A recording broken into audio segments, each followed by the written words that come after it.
Richard Combs, as you said, pled guilty to the misconduct in office charge after his involvement with the shooting death of 53-year-old Bernard Bailey. Now, Combs was sentenced today to 10 years in prison, with all of those years suspended, pending a 5-year probation period. Now, he will spend the first year of probation on house arrest. Now, the ex-Utahville police chief was on trial for the murder of Bailey back in January and June of this year.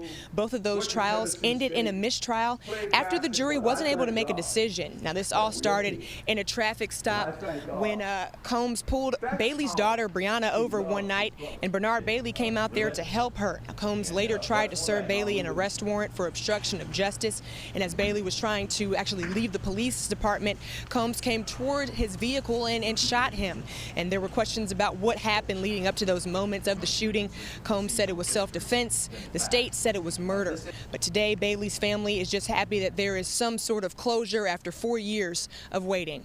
Loren, have we found out at what time that conference is going to be held? Still not a lot of information. We don't know what time that press conference will start, but we do know that the NTSB is investigating, and that's the reason why we cannot get to the scene of that crash. We're told that the small private plane went down near a private pond off of Old Barnwell Road in Lexington, and we have not, once again, been able to reach that area. The plane was heading to Asheville, North Carolina around 9:20 this morning when it lost contact with the Columbia Metropolitan Airport, and we're told after that, that's when the plane went down. Right now, still not a lot of information about what happened, what caused the plane crash. Right now, it's still under investigation by the NTSB. Once again, we're also expecting that press conference pretty soon. Sheriff Lott says further down the road, after this whole investigation wraps up, he's going to look at the procedures of student resource officers. And he says maybe those students should have been asked to leave the classroom before the arrest actually took place. And that could be one of those procedures that they add for student resource officers in the future. But right now, they're focused on this internal investigation. And along with the internal investigation, he's asked the FBI to conduct an independent investigation. And that's also taking place. However, that internal investigation, we could hear a conclusion and a wrap-up from that in the next 24 hours. Reporting in Columbia, Loren Thomas, News 19, WLTX. All right, Loren, thank you so much. Now, this isn't the first major terror attack France has seen this year. Back in January, 11 people were killed and 11 more were injured outside of the office of satirical newspaper Charlie Hebdo. Now, this is now being called one of the deadliest events of violence in France in decades. And at this time, officials are saying several locations in Paris were targeted in this coordinated attack. We've highlighted some of them on your screen in red. At the top, the Stade de France. It's the national stadium of France and can hold more than 81,000 fans. And we mentioned earlier that the French president was in the stadium at the time of the attacks, but he was escorted away safely. Below that on your screen is Le Petit Cambodge. It's a French restaurant where a gunman opened fire, killing multiple people. And right below that is the Bataclan. That's a music hall that eventually saw a standoff when gunmen took people hostage there. That event is over, but not before several people, including the gunman, were killed. A band called the Eagles of Death Metal was performing at that venue tonight. The band is based out of California, but News 19 has learned that the lead singer, 43-year-old Jesse Hughes, was born in Greenville. Reports were sketchy on whether the band members got out safely, but Hughes' brother, Ian Hughes, said on Facebook, quote, his brother is okay, and that he spoke to him about an hour ago, and the band is okay as well. Now, the band addressed the attack on their Facebook page, writing, "We are still currently trying to determine the safety and whereabouts of all of our band and crew. Our thoughts are with all the people involved in this tragic situation." We also heard reports of other South Carolina residents in Paris. A mom says her daughter was supposed to go to one of the restaurants under attack but missed it because she was running late. We've also heard of 2 Furman students who were traveling abroad and are stuck in France, but they are safe. Following tonight's terror attack, social media has been lighting up with everyone offering words of encouragement, including some South Carolina lawmakers. Senator Lindsey Graham tweeted this: "This isn't just an attack on the French people, it's an attack on human decency and all things that we hold dear." And this comes from Senator Tim Scott. Prayers with Paris, those being held hostage, and the families of those killed. Heartbreaking. And finally, Representative Joe Wilson writes, "Roxanne and I are praying for everyone in Paris." Now, ever since this story broke, News 19 has been covering it from all angles, and we're going to continue doing that on social media and our website at WLTX.com, and you can check that out for any updates on this story. African American women are now the fastest growing group of business owners in the U.S. This is according to a report that was released this week that looks at the state of women-owned businesses around the country. News 19's Loren Thomas has more on two local business owners who are hoping to show young women that anything is possible. Like I said, entrepreneurship is a faith walk. You know, you've got to step out because you don't know what's going to happen. 1 year ago, Crystal Barclay quit her massage therapy job at a local spa. Today, she's her own boss. The older I got, I realized I can't work for someone. That doesn't work for me. Barclay teamed up with Ashley Edwards to open Iconic Sport Performance, which is a basketball and personal training facility.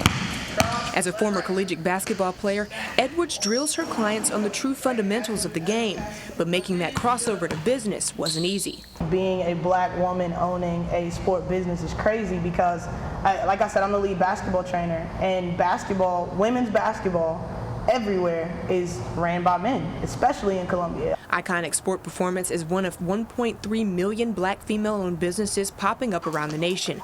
According to a recent report on the state of women-owned businesses from 1997 to 2015, black female-owned businesses have grown by 322%.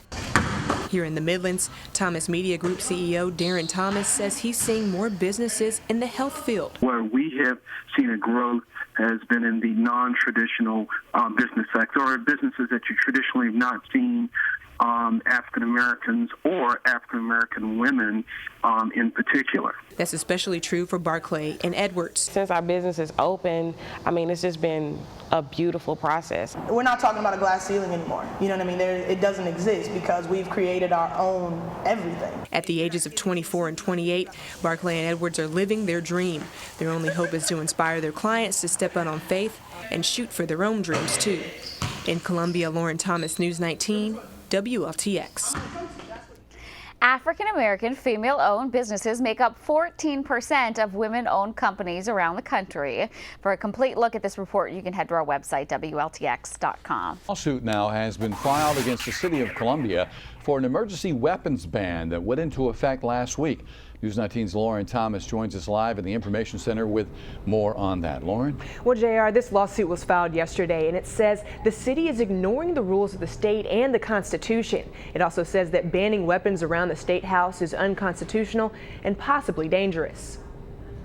It's repulsive that the city of Columbia wants to modify state law that's clearly established. Attorney Mark Schnee is representing Waleed Hakeem in a lawsuit against the city. Last Thursday, City Council passed an ordinance that increased the State House weapons ban by 250 feet. The suit says the ordinance is unconstitutional and violates firearms laws in South Carolina and in the Constitution. There are very specific statutes under South Carolina law and the Constitution dealing with who, when, and how a person can transport, possess firearms or even any other weapons.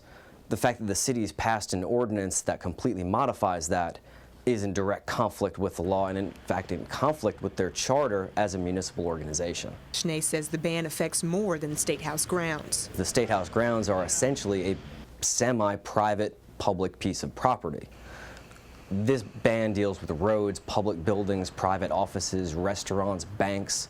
It affects everybody. Councilwoman Tamika Isaac Devine says it was passed to help increase security during the recent protests surrounding the Confederate flag. Certainly, you know, it's not intended to curb anybody's constitutional rights, but we want to, and we think it's paramount to make sure that people are safe during this time.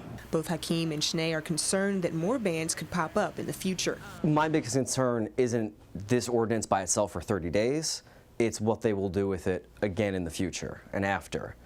Hakeem, who won a lawsuit against state police and Governor Haley for arrests made during the Occupy Columbia protests, released a statement saying, "I would not have filed this lawsuit if it had only been for the 18th of July, but this goes way beyond that date and started well before it."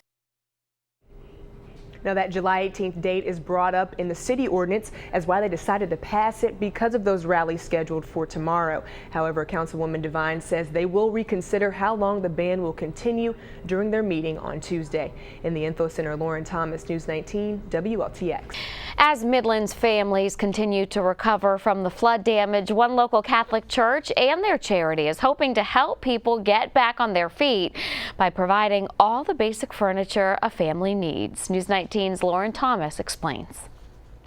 Water started coming in after the sump pumps failed, so it came in through the ground and then started coming in through the crawl space. Rachel Larrett says her basement filled up with several feet of water back on October 4th, destroying all of her furniture after moving it down there several days beforehand for home repairs. And it wouldn't have been as bad if we hadn't just moved everything that we own into the basement, because we were taking up the carpet and redoing the floors, so everything but a couple items in the house that were too heavy to move down there, we had to throw out. Now she's still assessing the damage done to her home and looking to rebuild and replace the items she lost. You spent a lifetime getting furniture and a TV, and then all of a sudden one day it's gone and you have to go and get all of this in one go, and it's a crazy amount of money. Larrett's story is all too familiar to hundreds of families around the Midlands who lost everything. That's why St. Joseph's Catholic Church is looking to turn all of that around by providing a house in a box. Pretty much a good starter kit for a new house. Russ Jones with St. Joseph says the House in a Box program will provide brand new furniture for families, including things like beds, dressers, sofas, and kitchen supplies. St. Vincent de Paul has been doing this since Hurricane Katrina, and we help 15,000 families down there. Right now we're involved in 21 disasters around the United States, and this is what we do. We provide houses in a box. Jones says $50,000 can help provide furniture for 25 families, and the church is looking to help at least 1,000 homeowners in the Midlands. The greatest need is right here, and that's why we're here. In Columbia, Loren Thomas, News 19 WLTX. If you're interested in helping the church provide furniture to the families, or you are a family that needs help, they are still taking applications. You can contact St. Vincent de Paul or St. Joseph's Catholic Church. You can check out the link at this story on our website, WLTX.com.